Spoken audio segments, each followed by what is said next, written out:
ശ്രീ ജലീൽ പുനലൂർ, ഇന്നിപ്പോൾ താങ്കൾ ശ്രദ്ധിച്ചിട്ടുണ്ടാകുമല്ലോ, ദേശീയ തലത്തിൽ തന്നെ എല്ലാ സംസ്ഥാനങ്ങളിലും വന്ദേമാതരം അതിൻ്റെ പൂർണ്ണ രൂപത്തിൽ ആലപിച്ചുകൊണ്ടുള്ള സ്വാതന്ത്ര്യദിനാഘോഷമാണ് രാഷ്ട്രത്തിൻ്റെ എല്ലാ ഭാഗത്തും നടന്നത്. അങ്ങ് ജമ്മു കാശ്മീർ മുതൽ ഇങ്ങ് തമിഴ്നാട് വരെ നോക്കിക്കഴിഞ്ഞാൽ അതിൽ അസ്വസ്ഥത രൂപപ്പെട്ടിരിക്കുന്നത് ഈ കൊച്ചു കേരളത്തിൽ മാത്രമാണ്. ഇവിടുത്തെ ഭരണകൂടം തന്നെ വന്ദേമാതരം ആലപിക്കേണ്ടതില്ല എന്ന നിലപാടെടുക്കുന്നു. എന്നാൽ അതേ കോൺഗ്രസ് ഭരിക്കുന്ന മറ്റ് സംസ്ഥാനങ്ങളിൽ അങ്ങനെ ഒരു നിലപാട് അവർക്കില്ല. അതിപ്പോൾ കോൺഗ്രസിൻ്റെ പ്രതിനിധി വരുന്ന ഘട്ടത്തിൽ നമുക്ക് ആ ചോദ്യം അവിടെ ചോദിക്കാം. ഈ ഇടതുപക്ഷത്തിൻ്റെ പ്രശ്നം എന്താണ് നിങ്ങൾക്ക് വന്ദേമാതരത്തോട് ഇത്ര അസഹിഷ്ണുത? രാജ്യം 80-ാം സ്വാതന്ത്ര്യ ദിനം ആഘോഷിക്കുന്ന ഏറ്റവും പുണ്യമായ ഒരു ദിനത്തിലാണ് ഞാൻ എല്ലാ ആളുകൾക്കും, എല്ലാ സഹോദരങ്ങൾക്കും ഹൃദ്യമായ സ്വാതന്ത്ര്യദിന ആശംസകൾ നേരുകയാണ്. എനിക്ക് വലിയ ആവേശം തോന്നുന്നു, എനിക്ക് വലിയ സന്തോഷം തോന്നുന്നു. കാരണം ഒരു കാലത്തും ഒരു കാഞ്ചനെയും ഒരു മൊയ്തീനെയും ഇത്രയും സ്നേഹിച്ചു കാണില്ല.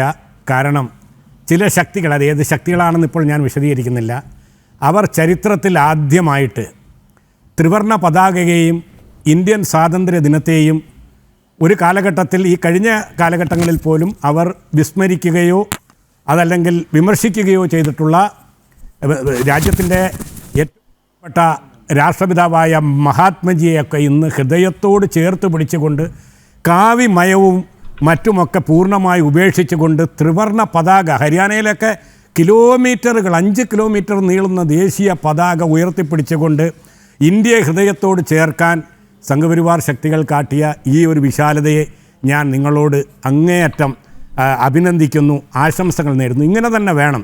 പക്ഷേ ഇതൊരു തിരിച്ചറിവാണ്.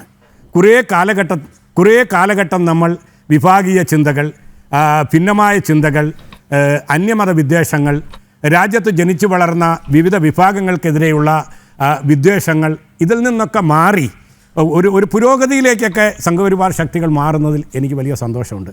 എന്നാലും ഈ പറയപ്പെടുന്ന വന്ദേ മാതരം അതിപ്പോൾ ഒരു പ്രധാന ചർച്ചയായിരിക്കുന്നു. പക്ഷേ വന്ദേ മാതരം ഇന്ത്യ രാജ്യത്ത് നിർബന്ധമാണോ?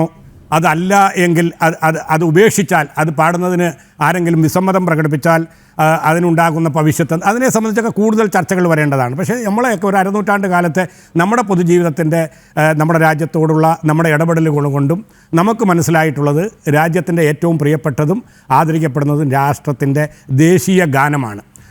രവീന്ദ്രനാഥ ടാഗോറിനെ പോലെയുള്ള ഒരാൾ ഈ രാജ്യത്തിന് സമ്മാനിച്ചിട്ട് പോയ ഏറ്റവും മഹോത്തരമായ ഗാനം. ആ ഗാനം രാജ്യത്തുടനീളം ആളുകൾ ഹൃദയം കൊണ്ട് ആലപിക്കുന്നുണ്ട്, അടിച്ചേൽപ്പിക്കുകയല്ല. ഇപ്പോൾ വടക്കേ ഇന്ത്യയിൽ തൊപ്പി വെച്ചവനെയും ദാടി വെച്ചവനെയും പിടിച്ചു നിർത്തിക്കൊണ്ട് ജയ് ശ്രീറാം എന്ന് വിളിക്കട, ഇല്ലെങ്കിൽ വെട്ടിക്കൊല്ലുന്നു. അതൊരു ഊഷ്മളതയല്ലല്ലോ. ഞാൻ എൻ്റെ ഹൃദയം കൊണ്ട് വിളിക്കണം, ഞാൻ ഹൃദയം കൊണ്ട് പുൽകണം. അതാണ് ദേശീയത. അങ്ങനെ ഈ രാജ്യത്തുള്ള സമസ്ത ജനവിഭാഗങ്ങളും ഹൃദയം കൊണ്ട് ഉൾക്കൊണ്ടതാണ് ഇന്ത്യയുടെ ദേശീയത, പ്രത്യേകിച്ച് ഇന്ത്യയുടെ ദേശീയ ഗാനം. ആ ദേശീയ ഗാനത്തെയും ദേശീയതയും ഉയർത്തിപ്പിടിച്ചുകൊണ്ട് തന്നെ നമ്മൾ മുന്നോട്ട് പോകും. ഇവിടെയും ഇപ്പോൾ അടിച്ചേൽപ്പിക്കാൻ ശ്രമിക്കുന്നു. കാരണം 14 വർഷക്കാലത്തെ ഭരണത്തിനെതിരായിട്ട് വ്യാപകമായ നിലയിൽ ഉയർന്നു വരുന്ന വിമർശനങ്ങളെ അതിജീവിക്കാൻ ആ ദേശീയത ഉൾക്കൊള്ളുന്ന നിങ്ങൾക്ക് എന്താണ് വന്ദേമാതരം പാടാൻ? ഇത് രണ്ടും കൂടെ എങ്ങനെയാണ് ഒരുമിച്ച് പറയുന്നത്? ഒന്ന് ദേശീയതയെ നിങ്ങൾ ഉൾക്കൊള്ളുന്നു എന്ന് പറയുകയും മറുഭാഗത്ത് ഇന്ത്യൻ ദേശീയതയുടെ പ്രതീകമായ വന്ദേമാതരം പാടില്ല എന്ന് പറയുകയും, ഇത് രണ്ടും എങ്ങനെയാണ് ജലീൽ പുനലൂർ? അല്ല, എന്നെയോ അല്ലെങ്കിൽ ഞാൻ പ്രതിദാനം ചെയ്യുന്ന വിഭാഗത്തെയോ എൻ്റെ പ്രസ്ഥാനത്തെയോ സംബന്ധിച്ച് ഇന്ത്യൻ ദേശീയതയെ ഏത് നിലയിലാണ് ഉൾക്കൊള്ളുന്നതെന്നതിനെ സംബന്ധിച്ച് താങ്കളടക്കമുള്ള ഒരാളും സർട്ടിഫിക്കറ്റ് തരാൻ അർഹനല്ല എന്ന് ആമുഖമായി പറയട്ടെ. കാരണം സ്വതന്ത്ര ജനാധിപത്യ ഇന്ത്യയിൽ ജനിച്ചു വീണിട്ടുള്ള ഏതൊരു പൗരനെയും പോലെ ഈ രാജ്യത്തിൻ്റെ ദേശീയതയെ ഹൃദയം കൊണ്ട് വരവേറ്റവരാണ് ഞാൻ അടക്കമുള്ളവർ. ഞങ്ങളുടെ മുന്നോറുകൾ അവരൊക്കെ സ്വാതന്ത്ര്യ സമര കാലഘട്ടങ്ങളിൽ ധീരോദാത്തമായ ചെറുത്തുനിൽപ്പിൽ എല്ലാം മറന്ന് ഈ വിഭാഗത്തിനൊപ്പം നിന്നവരാണ്. നൂറുകണക്കിന് ആയിരക്കണക്കിന് ആളുകളുടെ പേര് പറയാം. ഇന്നിപ്പം ബഹുമാനപ്പെട്ട നമ്മുടെ പ്രധാനമന്ത്രി ലാൽ കിലയിൽ നിന്നുകൊണ്ട് രാജ്യത്തെ മേരി ബെഹനോ ബായി എന്ന് പറഞ്ഞുകൊണ്ട് സംബോധന ചെയ്തു. ലാൽ കില മഹത്തായ ഇന്ത്യ രാജ്യത്തിന് സംഭാവന ചെയ്തത് ആരാണെന്ന് ഗൂഗിളിൽ സെർച്ച് ചെയ്താൽ മനസ്സിലാകും. പക്ഷേ അത് ആര് തന്നെ അത് പറഞ്ഞാലും ലാൽ കിലയുടെ ചരിത്രവും ഇന്ത്യൻ ദേശീയതയ്ക്ക് വേണ്ടി ഈ രാജ്യത്തെ മതനിരപേക്ഷ സമൂഹവും ഇടതുപക്ഷവും ന്യൂനപക്ഷങ്ങളും ചെയ്തിട്ടുള്ള തുല്യതയില്ലാത്ത സമർപ്പണ ബോധത്തെയും ഇല്ലാതാക്കാൻ ആർക്കും കഴിയില്ല. അതിനെ ഏത് ആംഗിളിൽ എവിടെ കൊണ്ടുവന്ന് എത്തിച്ചാൻ എത്ര കുപ്രചരണങ്ങളിലൂടെയും എത്ര വികലമായ ചിന്തകളിലൂടെയും നിങ്ങൾ ശ്രമിച്ചാലും നിങ്ങൾ ചരിത്രത്തിൽ വിസ്മൃതിയിലേക്കായി പോകും. അതുകൊണ്ട് തന്നെ ഇപ്പോൾ എടുത്തിട്ടുള്ളൊരു സ്റ്റാൻഡുണ്ട്. ഇപ്പോൾ ഇന്നിപ്പോൾ കാവ്യമൊന്നുമില്ലല്ലോ, മറ്റേത് വലിയ കാവ്യം. ഞാൻ ഇന്നും പറഞ്ഞ് കാവ്യക്കെതിരാണെന്നൊന്നും പറയരുത്. അത് ആദരിക്കപ്പെടേണ്ട ഒരു ചിഹ്നമാണ്. അതിൻ്റെ ആ സിമ്പിളിനെ ഞാൻ ആ ആശയത്തെ ഞാൻ ഉൾക്കൊള്ളുന്നു. പക്ഷേ അതിനെ ദുരുപയോഗം ചെയ്തുകൊണ്ട് അത് രാജ്യത്തെ ഒരു ലോകത്ത് തന്നെ ഏറ്റവും വികസനത്തിലേക്ക് കുതിക്കാൻ പോകുന്ന അല്ലെങ്കിൽ കുതിച്ചുകൊണ്ടിരിക്കുന്ന ഒരു രാജ്യത്തിൻ്റെ പ്രയാണത്തെ തടസ്സപ്പെടുത്തുകയോ വികലമാക്കുകയോ ചെയ്യരുത്. ഇന്ന് മോഡി വരും, നാളെ മറ്റൊരാൾ വരും. ഇതിനു മുമ്പ് രാജീവ് ഗാന്ധി വന്നിരുന്നു, മൊറാർജി ദേശായി വന്നിരുന്നു, വരും പോകും. പക്ഷേ ഈ രാജ്യം നിലനിൽക്കണമെങ്കിൽ ഭിന്നതയുണ്ടാക്കരുത്.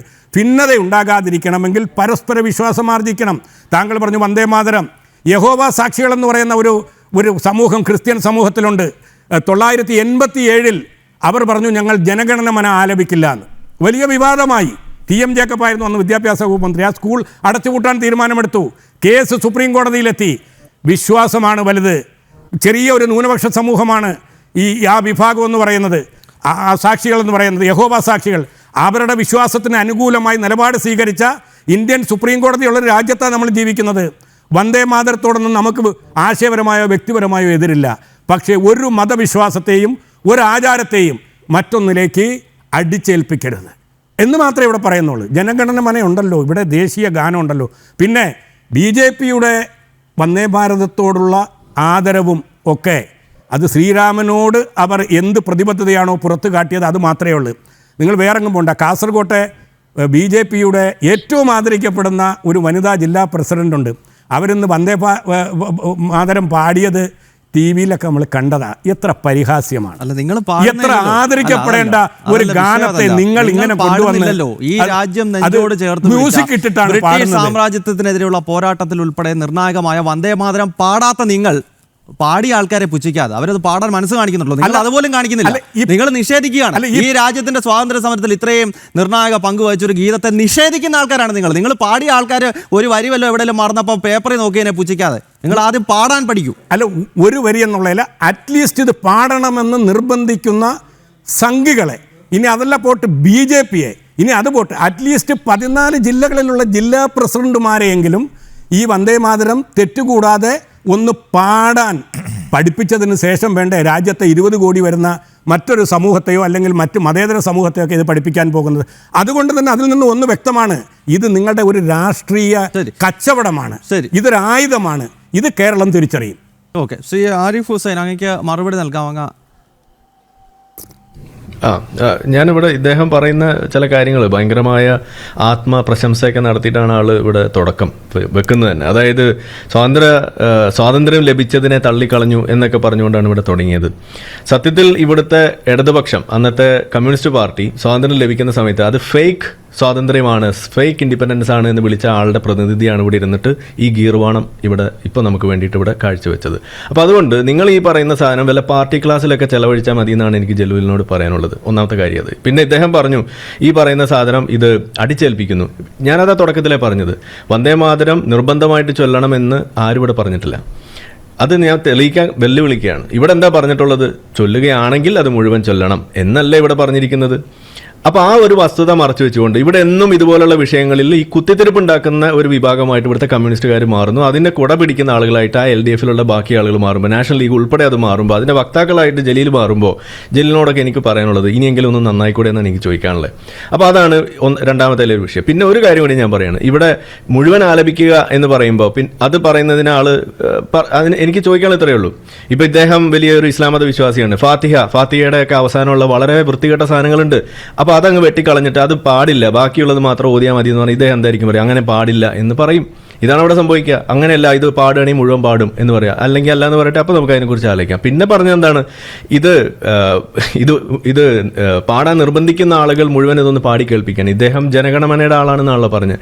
ആദ്യം ഒന്ന് പാടി കേൾപ്പിക്കുക, എന്നിട്ട് നമുക്ക് ബാക്കി ആലോചിക്കാം. അങ്ങനെ അത് ചെയ്യുന്നുണ്ടെങ്കിൽ നമുക്ക് ബാക്കിയുള്ള കാര്യങ്ങൾ നമുക്ക് ചെയ്യാമെന്നാണ് എനിക്ക് പറയാനുള്ളത്. അപ്പോൾ അതുകൊണ്ട് ഇതുപോലെ പാർട്ടി ക്ലാസ്സിൽ നടത്തുന്ന പോലെയുള്ള ഈ വിടുവായുത്തരങ്ങൾ ഇതുപോലെ വിളിച്ച് പറഞ്ഞുകൊണ്ട് ആളെ തെറ്റിദ്ധരിപ്പിക്കുന്ന പണി, കുത്തിത്തിരിപ്പുണ്ടാക്കുന്ന പണി, അത് ഇനി ചെലവാവില്ല. അതൊക്കെ കൈയോടെ പിടികൂടുന്ന കാലഘട്ടത്തിൽ ഇരിക്കുന്നത് എന്നാണ് ഇവിടെ പറഞ്ഞു വെക്കുന്നത്.